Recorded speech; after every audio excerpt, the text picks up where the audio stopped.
All 6 regions have drafted. The final APFL roster cut deadline has passed. And tonight we say our goodbyes to an amazing FSA competitor and family member. All this and more in 20 seconds.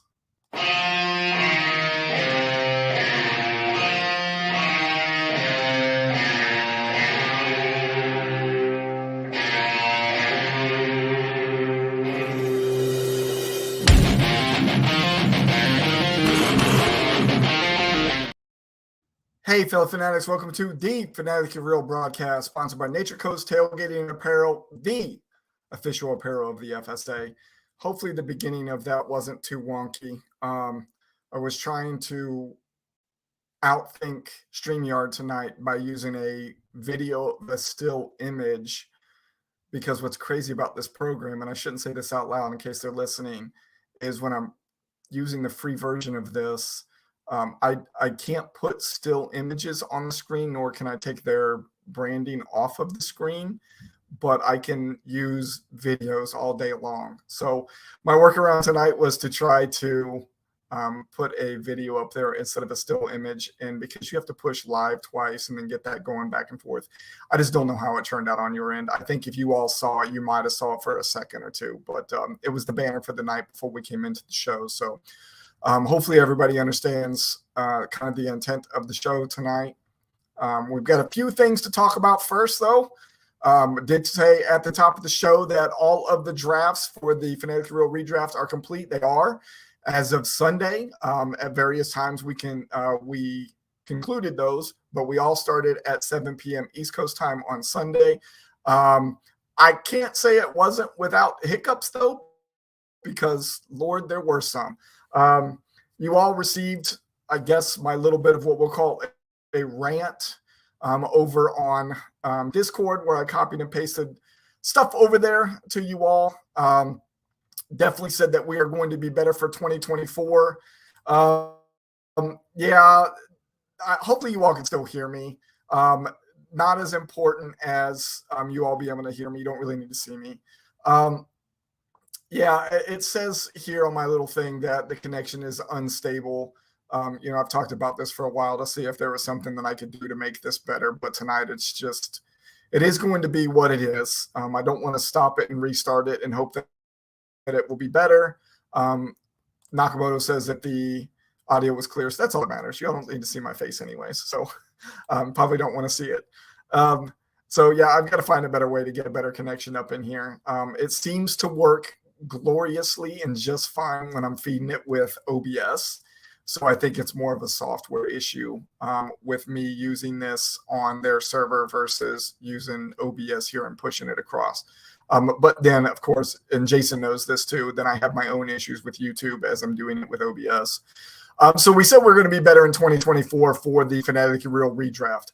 I posted something out there about the timelines of the way that we're going to do everything for 2024. Ferg says the draft was still, and didn't click up there for some reason. The draft was still very interesting. Seeing the defensive players that were picked was cool. And then, Bruce says it is the internet. Yeah, you know what? Even though I've played IDP in Matt Kroll's Meathead League, and that was the whole reason we started with the IDPs this year, was because we were adopting some of the rule set. We expanded what the defense was going to look like, and I wasn't quite sure where to start picking. According to the ADP on MFL, it says we probably should have started picking like halfway through the 7th or early in the 8th round. And I don't know what the earliest was that went in any of the 6 regions. But I remember seeing in some of the chats that some people were starting to IDPs in the 6th round. So it's going to be interesting to see how this plays out with the IDP this year.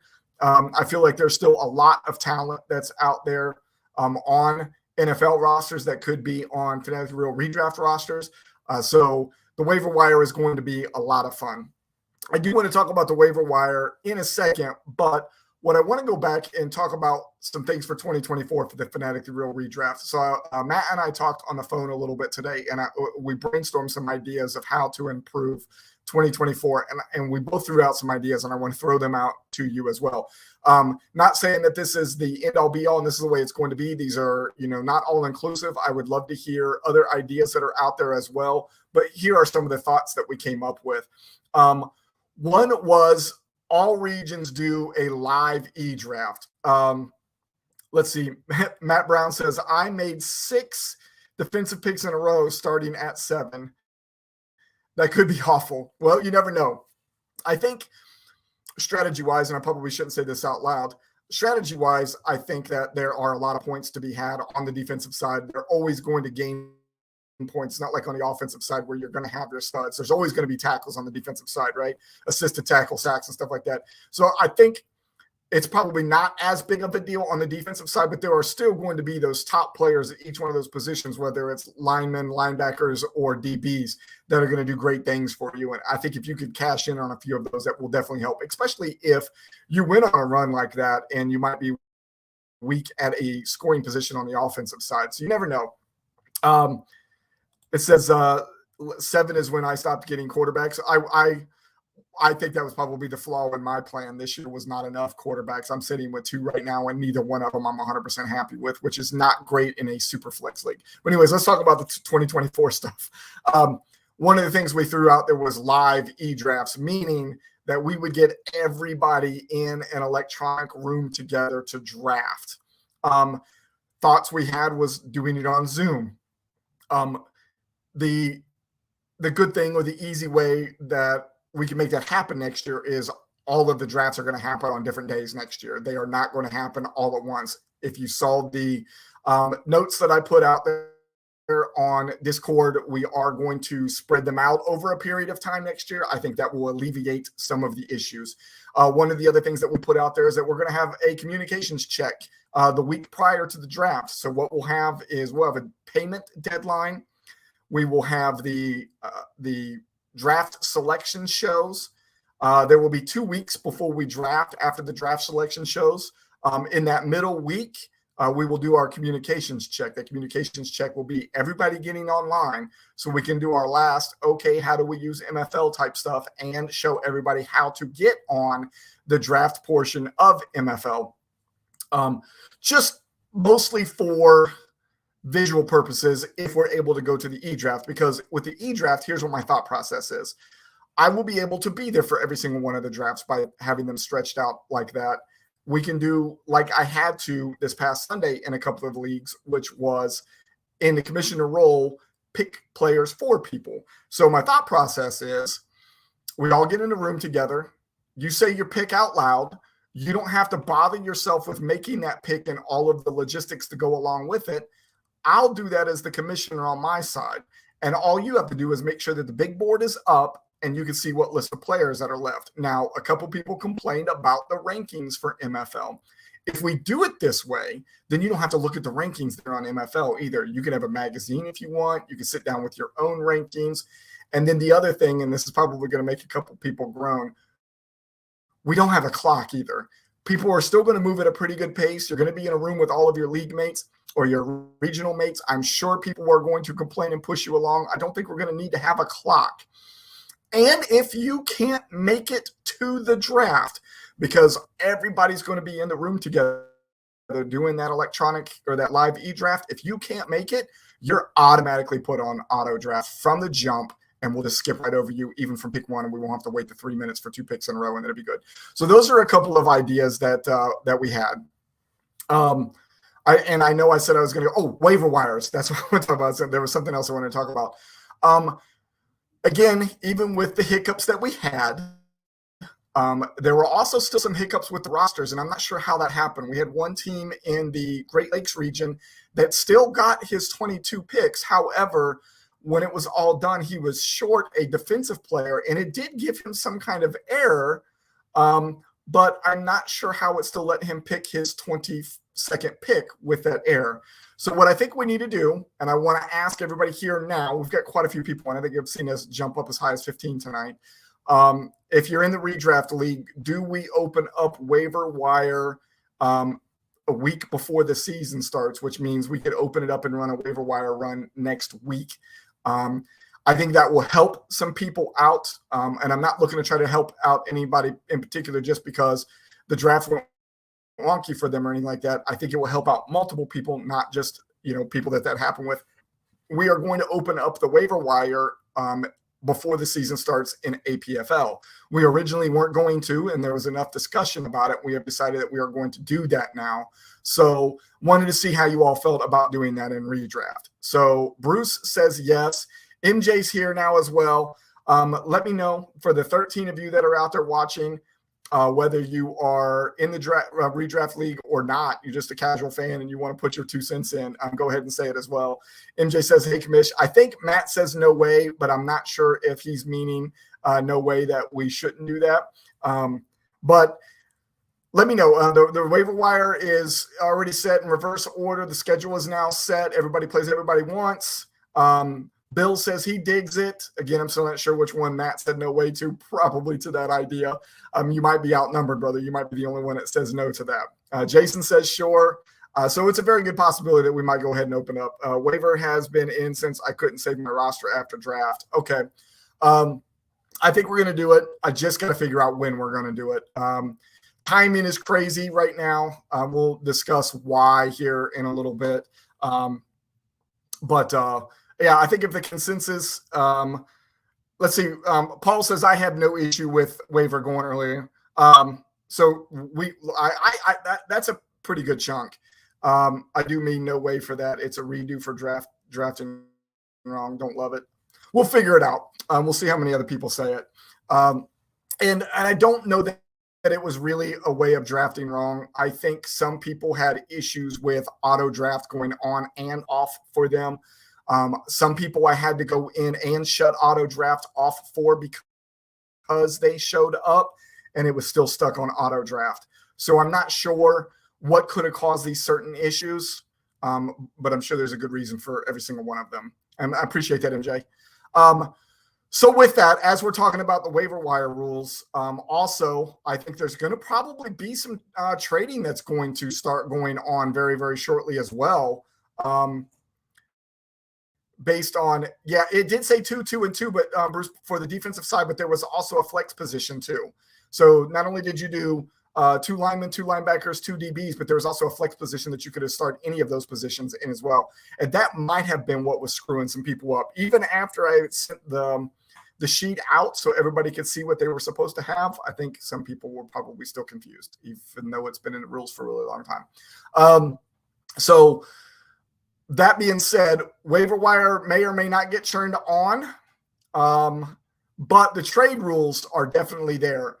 Familiarize yourself with the auction trade rules that we are doing in the redraft this year.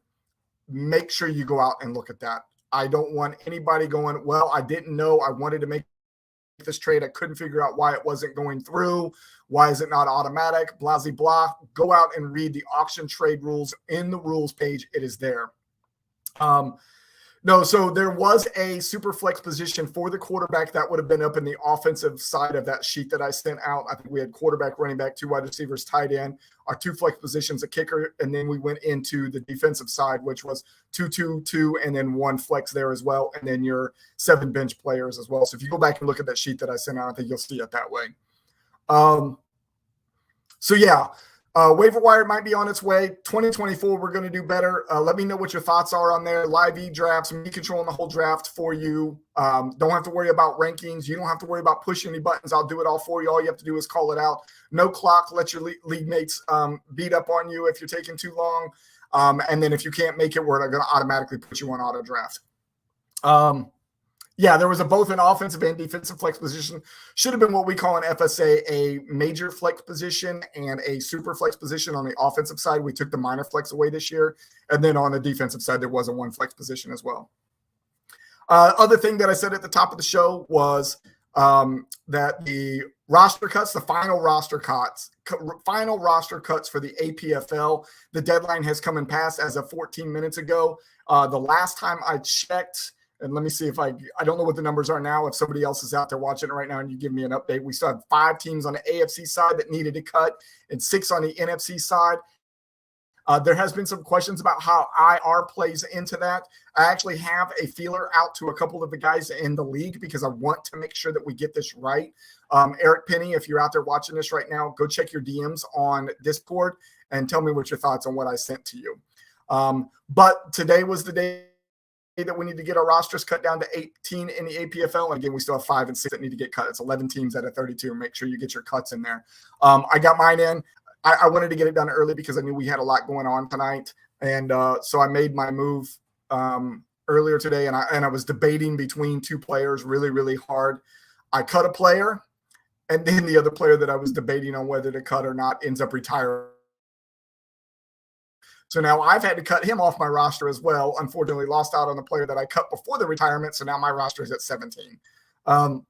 Matt says, I'm super competitive, so I realize how I might be outnumbered. It is what it is. Denver Mustangs is afraid to trade with me. I got a DM in the background from the Denver Mustangs right now. I'm afraid to look at while we're live. Last thing, there's going to be a couple things, but this is the last really big thing that I want to make sure I hit on tonight. As you all know, because he has been part of the FSA community with us as the second longest member of FSA since our existence in 1993, and because I posted it yesterday in Discord.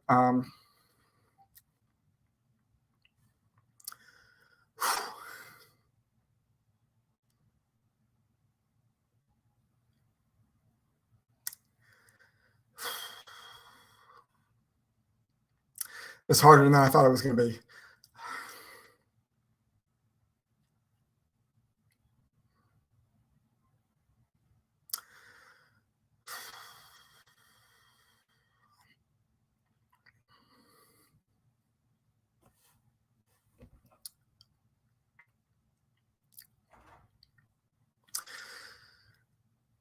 Sorry for the long pause. Dad passed away yesterday.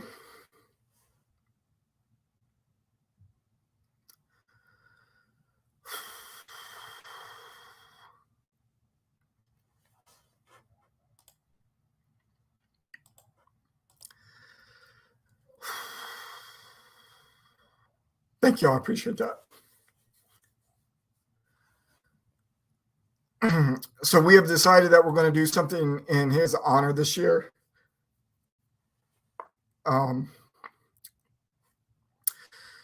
Whether that's if we name a championship after him, a particular playoff after him,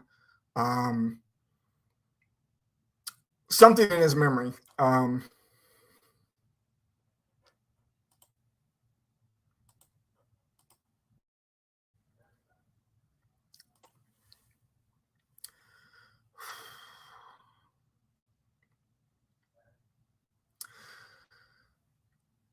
So we will do something in his memory this year.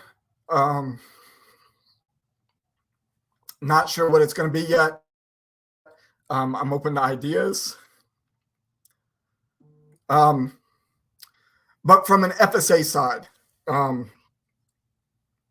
wanted to give the old man some accolades. So I put this together.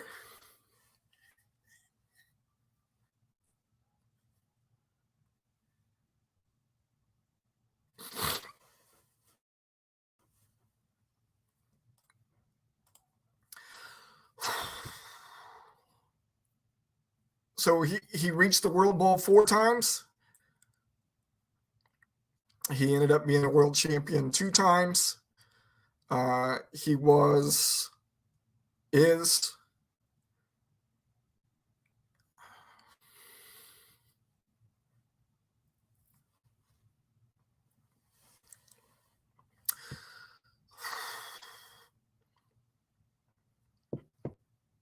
I'm really sorry, y'all.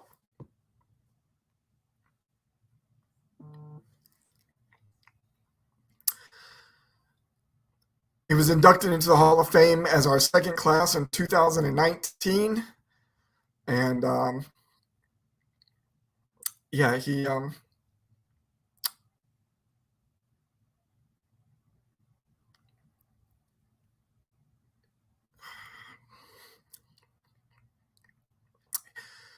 he's leaving a big hole in a lot of people's hearts.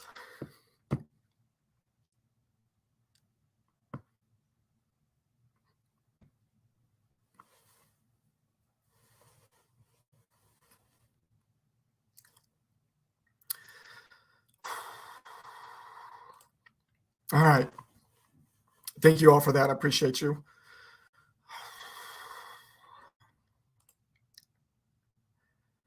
Thanks, Jay. You really did. Uh, all right. So please send me ideas. Whatever you got that we can do for him in his honor this year. Um, I'm open to anything and everything. You all know that we were going to do a kind of like a secondary tournament this year, which we were going to call the Grey Cup in honor of bringing over the Meathead League guys with us that are mostly based out of Canada. Kind of a tongue-in-cheek name for that cup. I'm willing to do anything and everything to put his name on it this year. My original thought was to put a memorial trophy together for the Great Lakes region because that's where he is from, and I have somebody working on that as a possibility for us. Got me going down a rabbit hole as I thought I had the idea.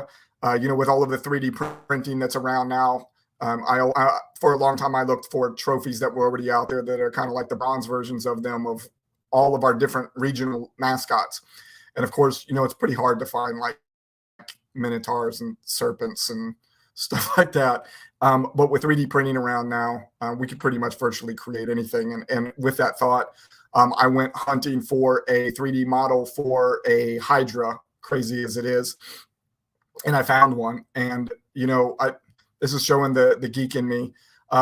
The Hydra that was in Greek mythology with Hercules was a 9-headed Hydra.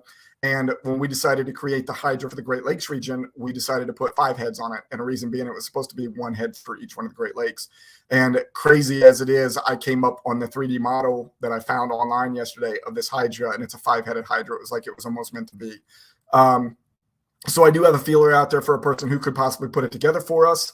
And if we start down that road and we're able to get this one, there might be a very good chance that we create one for each one of the 14 regions, and then whoever wins as a regional championship, that'll be an additional trophy that we can pass around each year. So again, thank you all for bearing with me through all of that. Dad, gonna miss you. All right. So one more piece of information to put out there. I don't know how many of you know this because I thought it was common knowledge that we were an IDP league this year, but we come to find out on draft day, maybe not so much common knowledge. What do you say, Brian? What about a peer vote on manager of the year that's named after him? I like that. That's good. So we do the general manager of the year. We also do the rookie general manager of the year, and we do the top scoring team. Those are 3 things that we do every year. So maybe we could do that. Maybe that could be the manager of the year as well. I'm trying to remember if he ever won that. I don't think he ever did. I think we were real far gone and had a lot of people in the league and well past his championship years when we finally decided to introduce that as an award. So don't think that he ever won that. But yeah, it's a good idea. I like that. Appreciate that as an input. So the thing that I'm not sure, Jason's comment's still up there. Not that it's not a good comment to have out there. I just don't like to leave comments up forever and ever and ever. I don't want anybody to think that they can't comment because one is already up there. Again, we thought the IDP was common knowledge. Come to find out really, really quick during the draft, it was not. So here's another piece of common knowledge, a piece of information that might not be common knowledge. The reason I said a little bit ago that it's really crazy time, and as we're with APFL side as well, is because I will be out of the loop starting tomorrow morning for an indefinite amount of time. And indefinite, not because it's forever, but because it's not defined and we don't know how long I'm going to be out. I've got to travel tomorrow to Charleston. Then Friday morning to get up at ODark 30. For those of you that are out of military, you understand what I mean, 0500. And I'm going to go have surgery. I'm going to go have amazing open heart surgery, and amazing because we're pushing good vibes into this that's going to happen, that my lungs move out of the way and we're able to do this minimally invasive, and the stint of time in the hospital is short, and I'm able to come home quickly and able to get right back at doing this thing that I love called FSA. Although it's probably also what has caused my heart issues. Matt says, I love the GM of the year being named after him. He won the championship twice, so it's fitting. Yeah, there's 3 teams now, I think, in our history that have won it twice. He's the only one of those 3 that did not do his 2 wins back to back as the other 2 general managers have. But yeah, that's a great idea. I think that's something I could get behind. I want to make sure that we leave the opportunity for other things, other people's and other possible sponsors' names to get on things. But if we need to or want to, I'll slap Dad's name on everything this year.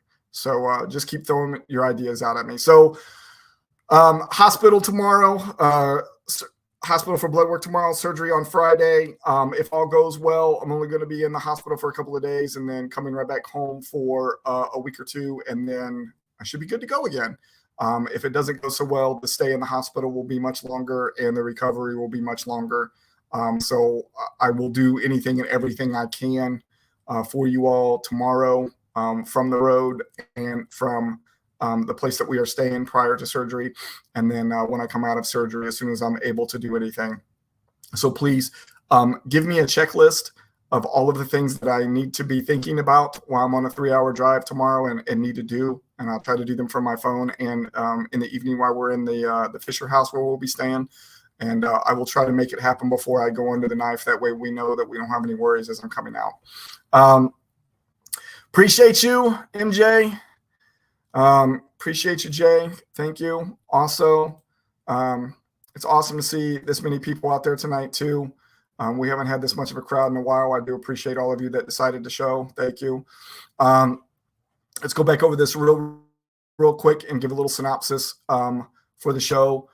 Drafts are complete. Waiver wire for the Fanatically Real redraft is a question mark right now, but it seems like we're leaning more towards a yes versus a no. Make sure you look over your trade rules for the Fanatically Real redraft. APFL guys, if you are out there, make sure you get your roster cuts in. We still got 5 and 6 that need to get them cut. Eric, please look at your DMs and let me know what you think about what I sent you as it applies to roster spots and IR.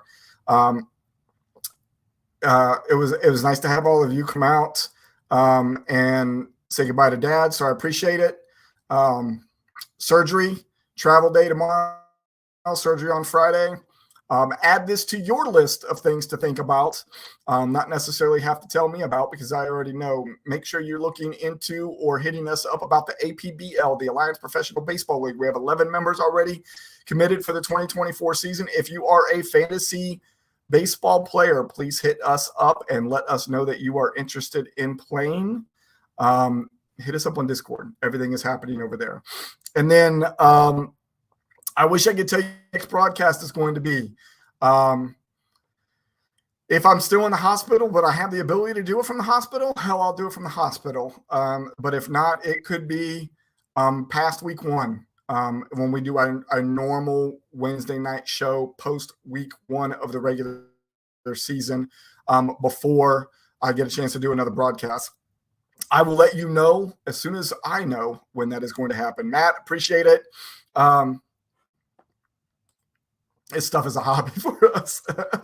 Oh, you mean the league? I thought you meant having surgeries like this, which is also starting to become a hobby as well. Appreciate you getting your cuts in too. So that's it. Jump back over to Discord if you would like to chat for the rest of the night. I am going to leave this desk and head in and get a good night's sleep so we get up early in the morning for the travel. Thank you all for watching the Fanatically Real broadcast. Thank you to our sponsors, The Recast, the official music of the FSA, and Brandon Van Lincoln from Nature Coast Apparel, the official apparel of FSA. Again, I don't know when I'm going to be back. Thank you all again for showing up tonight. Yeah, I think that's it. We will see you on the flip side with hopefully a better working ticker. Y'all have a great night.